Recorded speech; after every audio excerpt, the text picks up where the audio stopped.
Ladies and gentlemen, thank you for standing by and welcome to the Tullow Oil January Trading Update. At this time, all participants are on a listen-only mode. After the speaker presentation, there'll be a question and answer session. To ask a question during the session, you'll need to press star 1 on your telephone keypad. I must advise you that this conference is being recorded today, Wednesday the 5th of January 2020. I would now like to hand the conference over to your speaker today, Nicola Rogers. Please go ahead. Thank you everyone for joining today's call. I'm joined by Dorothy Thompson, our Executive Chair, Les Wood, our CFO, and Mark McFarlane, our COO. We thought it was important to do a call today, but it will be fairly short, of about 30 minutes.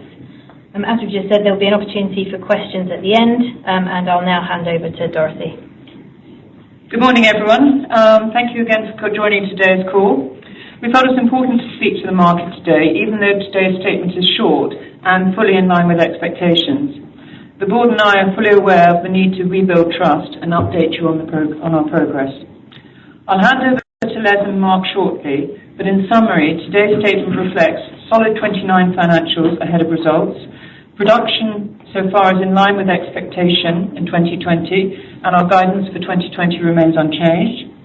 Our recent reserves and resources audits continue to underpin the quality of our assets. Our business review is well underway and covering all areas of the business. We have a very capable team in place to conduct this review, and along with the board, we are acting with pace to take appropriate decisive actions. I will provide more details on the review at the end of the call, but Les will first run through the financial details of the statement. Thanks, Dorothy. I'll quickly just run through some of the key numbers. We expect to report 2019 free cash flow of around 350 million. This leaves us with net debt of around 2.8 billion and gearing of around 2 times. CapEx in 2019 ended up at around 490 million. This was lower than forecast due to a combination of 4 things. One was deferral of planned activities, a general reduction in expenditure, release of accruals, and the impact of TRP insurance recoveries in Ghana, which had not been expected. Now moving to the P&L, we do expect to report revenue of around 1.7 billion and a gross profit of around 0.7 billion. We've also outlined in the statement that we expect to report significant impairments and exploration write-offs. Impairments of around 700 million are driven primarily by 2 things: a reduction in 10 2P reserves, driven by the reduction in Enyenra, but also a $10 per barrel reduction in the group's long-term accounting oil price assumption to $65 per barrel, which is much more in line with the current market.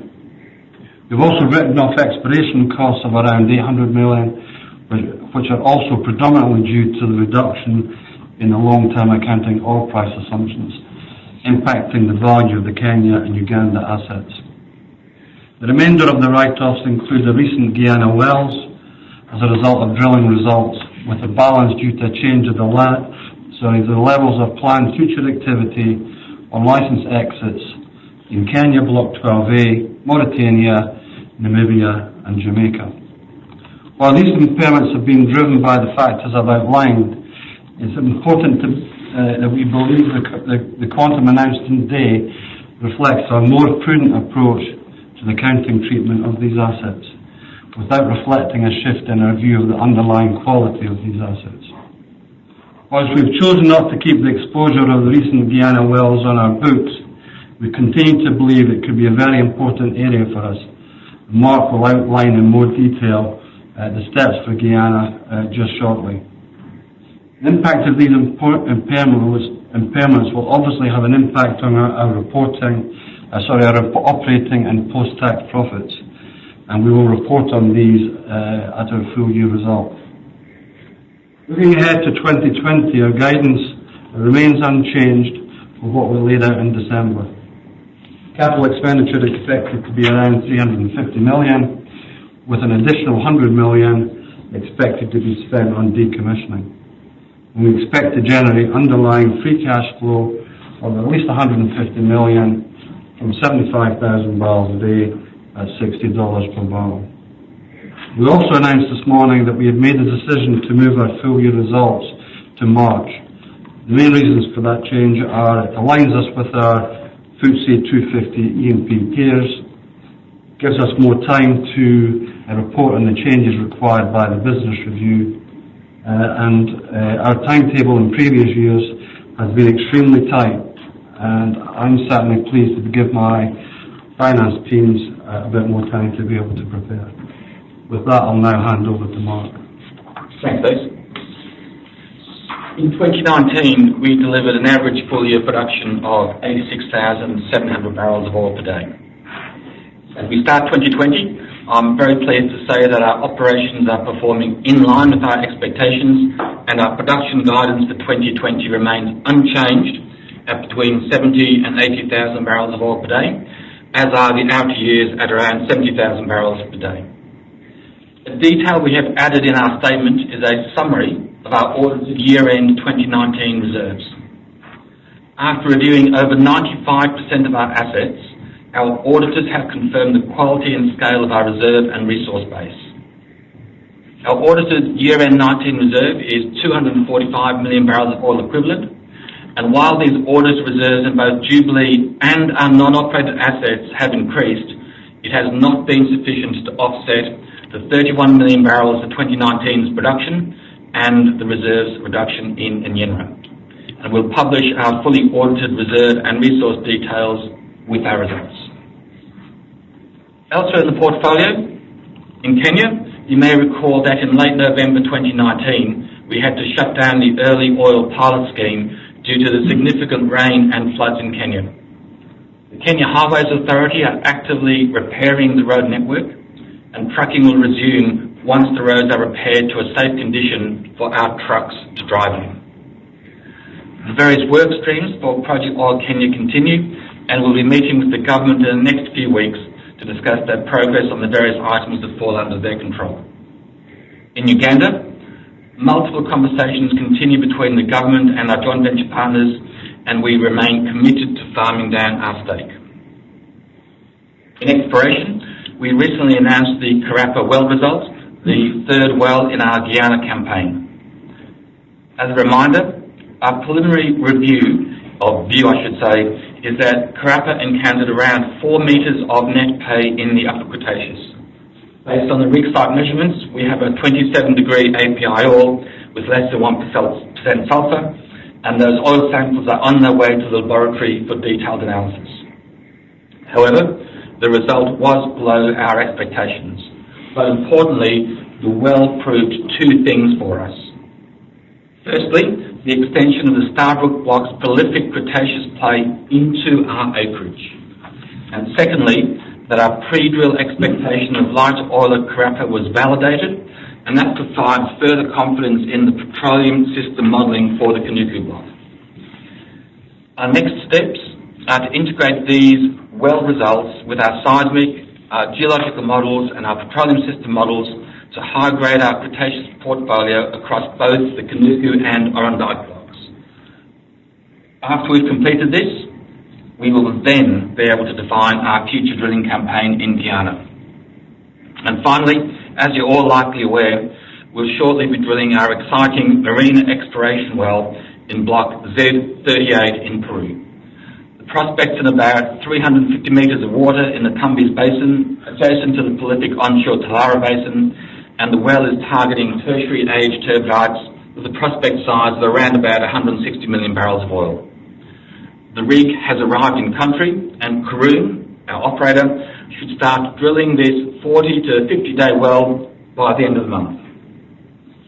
So, a steady start to the year, I look forward to discussing this more with you at our results. Thank you, Mark. I'll finish by talking a little more on the progress of our business review. As I have said in today's statement, Tullow's senior team has been working hard since our announcement in December. While it's still at an early stage, I have been really impressed since working more closely with the interim executive team and other members of staff at Tullow at their level of competence and dedication. I am confident that we have the right team in place, and it is clear that they have a firm grip on the business and are committed to taking sensible but decisive action. Our most recent work has focused on simplifying the structure of the organisation, and these changes will be implemented in the coming months. This is very sensitive as it involves our people, so understandably there is limited detail I can provide at this stage. The next phase of the review will focus on the plans for each of the group's major assets, looking at further elements of our cost base, our investment plans, and ultimately our strategy, including monetization options across the portfolio, consistently asking ourselves how best to operate within our means and deliver value to our shareholders. Overall, I believe we will be able to make meaningful improvements to our operational performance in order to deliver sustainable free cash flow and reduce our debt. Looking further ahead, the recruitment of a new Chief Executive Officer is well underway with the assistance of a very good executive search firm. We have made a very good start too, and I look forward to providing an update on the business review in March. Thank you again for joining us today, and we will now move on to questions and answers. Thank you, ladies and gentlemen. If you'd like to ask a question, please press star 1 on your telephone keypad and wait for your name to be announced. If you wish to cancel your request, please press the hash key. Once again, that's star and 1 for any question. Your first question comes to the line of Michael Alsford from Citi. Please ask your question. Hi, good morning. Thanks for taking my questions. I've just got a couple around Ghana, if I could, please. Could you just confirm what are the current production levels at both Jubilee and TEN? Whether you assume major sort of downtime on maintenance activity in 2020, and then just a little bit more colour on what the money is being spent on, the $140 million of capex, just to understand what can that be in terms of impact on production into 2021. Thanks. No problem. It's Mark here. Certainly, if you excuse me, let me talk in gross terms. So the gross oil production from Jubilee at the moment is in the order of about 84,000 barrels of oil per day and about 53,000 barrels of oil per day from the TEN field. As a part of our 2020 production forecast, we do have planned shutdown activities that are occurring in January. One is on the gas system, which will be a 9-day slowdown, and it'll also be a 4-day total oil outage, oil to oil, as we undertake some maintenance, taking advantage of the fact that we'll be shutting the gas system down. Important to state, all of that is explicitly included in our production guidance for 2020. In terms of where the capex is being spent, we are drilling wells in Jubilee and TEN, water injectors in Jubilee. We'll be drilling an oil producer in a well location called Tommy 9, which is currently underway.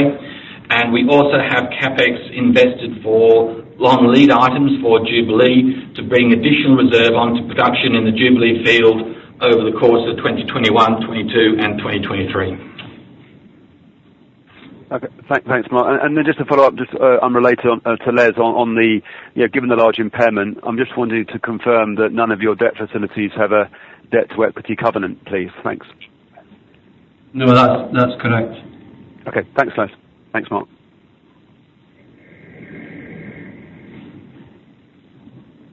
Thank you. Your next questions come to the line of Saskia Ketharu from Morgan Stanley. Please ask your question.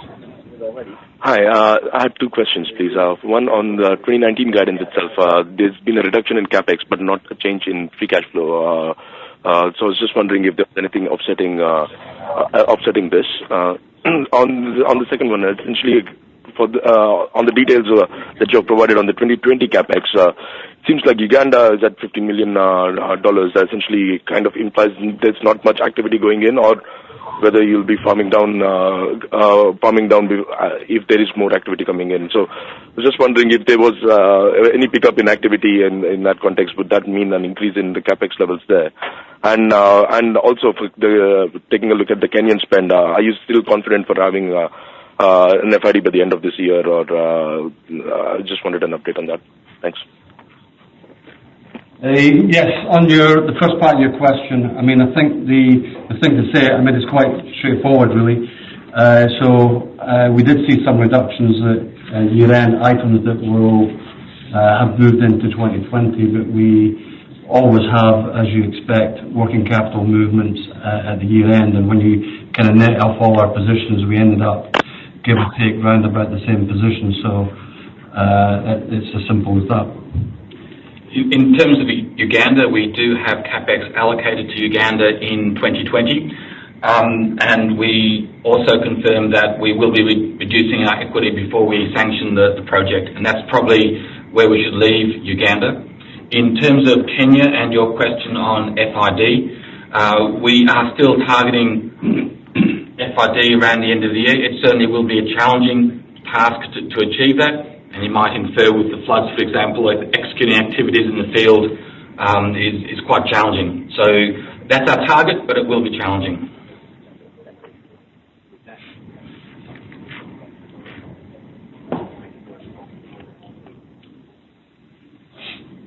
Thank you. You ready for the next question? Yes. Your next question comes to the line of Duncan Milligan from Goldman Sachs. Please ask your question. Thank you very much indeed for taking my question. I wonder if I could just ask about the movement of 2P reserves at Jubilee, and given the reduction in production that we've seen, how your reserve auditors are thinking about that increase, and then also just a little bit of colour on the 2C increase that we've seen and where that comes from and how we should think about that in the medium term. Many thanks. Sure. So you might remember my comments on Jubilee last year that even with the higher water cut than we forecasted, the reserves are unchanged. Our auditors have reviewed all of that data and have come to the same conclusion that our reserves in Jubilee are robust. And we in fact did see a small increase in Jubilee. In terms of our contingent resources, the main changes that drive the increase to our contingent resources are volumes of oil in Jubilee that are outside of our licence period. That contributes to some of the increase. Some of the reserve reduction that I mentioned last year that the auditors have confirmed, they have been transferred into contingent resource. There is an opportunity in Tommy Field, which is a new opportunity that we will develop, which could increase reserves in the future. That has been added to our contingent resource base. And then there's been some increases in our contingent resources, obviously with the Guyana volumes that we discovered last year, coupled with some small changes in increases in Equatorial Guinea and Gabon. Thank you very much. And just on that Jubilee point, because I think there's been a lot of concern from investors about that kind of Jubilee reserve figure. What is it that's driven it? Is it, an extension to the field relative to expectations? Is it, thicker oil columns or something like that? Do you have any colour just in terms of why that's increased so much relative to the increased water that was announced back in December? Thanks. It fundamentally gets down to the size of the field and the geometry that allows us to change the placement of future wells to allow us to continue to deliver the reserve that we currently forecast. To give you some colour, the year-end 18 reserve in Jubilee was about 123 million barrels. Our year-end 19 reserve is about 120.5 million barrels, despite the fact we had 11 million barrels of production from Jubilee. So that's why we believe that, and the auditors also believe that our reserves in Jubilee are robust and are unchanged. Fantastic. Really appreciate the colour. Thank you. Thank you. Your next question comes to the line of James Thompson from JP Morgan. Please ask your question. Good morning. Thanks very much for taking my question. I just had one, please. I just wanted to get an update really on where you are with Uganda in terms of the farm down negotiations, potential of bringing them back on the table, or just currently how things stand there, because clearly that's a pretty important catalyst potentially for the near term. So just an update on Uganda would be very helpful. Thank you. So I'm sorry, I don't think we can say anything more than we have said in the announcement, and what Mark just said confirmed that we think the sell-down must happen before we're willing to support a final investment decision. Okay, thanks, Dorothy. Thank you. Next question comes to the line of Colin Smith from Panmure Gordon. Please ask your question. Yeah, good morning. Thanks for taking my question. Two for me. First of all, in the review, I just wondered that you were undertaking, I wondered if you could provide a bit more colour about the operational and longer-term issues that might allow you to improve the guidance you gave for 2021 to 2023? And secondly, on the exploration program, I just wondered if you could provide a little bit more colour on the number of wells you expect to drill this year. At the moment, I think you've got firm wells in Peru, which you've discussed, but also one in Suriname. And I wondered if you were expecting to drill in Guyana this year, or whether that is likely to be into 2021. Thank you. No problem. In terms of the operational improvement, one of the key areas you might remember me talking about last year was the need to ensure we injected sufficient water into Jubilee. So there is a dedicated task force looking at how we improve the reliability of our seawater injection system. So that's a dedicated piece of work that should support future production growth or delivery. Similarly, with the overall uptime of the FPSO, some of the shutdown work I just mentioned is to increase the ability to handle gas on the FPSO, as well as improve the reliability of that gas production system. So there are a couple of specific examples, and there are many others, as to what we're doing to improve the reliability of the overall FPSO. In terms of exploration, you are correct. We do have the Peru well that I mentioned in Block Z38. There was a potential that the Suriname well will be late this year or early next year. That's yet to be optimised. And in terms of further Guyana drilling this year, we really do need to integrate that real-world data that we got from our 3 wells into our various models. So it would be unlikely that we would be drilling any Guyana wells this year, but we need to let that technical work run its course before we decide what would be our next well and when would be that next well. Thank you.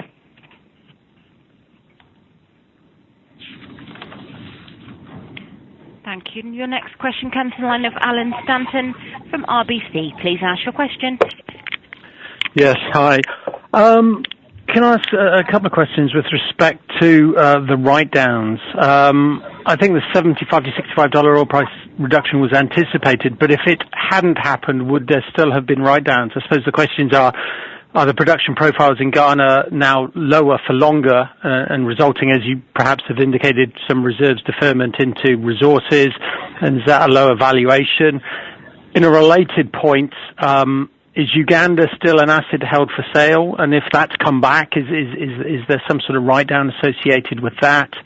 And then finally, if I may, the $75 million exploration spend, is that assuming current equity stakes, or is there some sort of farm downs anticipated perhaps in Suriname or anywhere else? Yeah, so I'll tackle the first couple of questions. The impairment is really made up of, well, it's primarily 10. It's made up of two things. One is the price that you pointed to, but actually the most substantial part is actually driven by the reserves adjustment in Yenra. If you then look at the exploration write-offs, there would have been exploration write-offs absent the move that we've made on oil price. Those, of course, would have been across the wells that we've drilled in Guyana, but there would be a flavour of things like Jamaica, Namibia, and Mauritania would be other examples which we would have written off in any event absent the move that we've made on oil price. So there'd be a bit of both in practice. Can I just comment on your comment about Jubilee contingent resource? My comment about the 37 million barrels or so of oil that we've added to Jubilee contingent resource out of license is not to do with us reducing reserves outside the license period. It is purely because we had not previously recognised those volumes as contingent resources. Okay. In terms of the Suriname well, certainly that's an option that's on the table as to whether we farm down that particular well and how much we farm down that particular well. And that's work that we will progress over the course of 2020. Right. Okay. And I appreciate it's just semantics, but is Uganda still an asset held for sale, or is it come back into the portfolio? I was looking at my list of questions that we had. Sorry, yes, we will move it from that category. And as in line with the impacts on Kenya as a result of adjusting the long-term price, we do see an impact in Uganda as a result of adjusting the long-term accounting price. Okay, fair enough. Thanks, guys. Thank you. We will now take our final question. Your final question comes from the line of James Hosey from Barclays. Please ask your question. Hi, good morning, guys. I guess just wondering if you could give us a breakdown by geography of the contingent resource number you've published today, and then also just if you could provide some sort of update on when you think the time frame for the new CEO being appointed.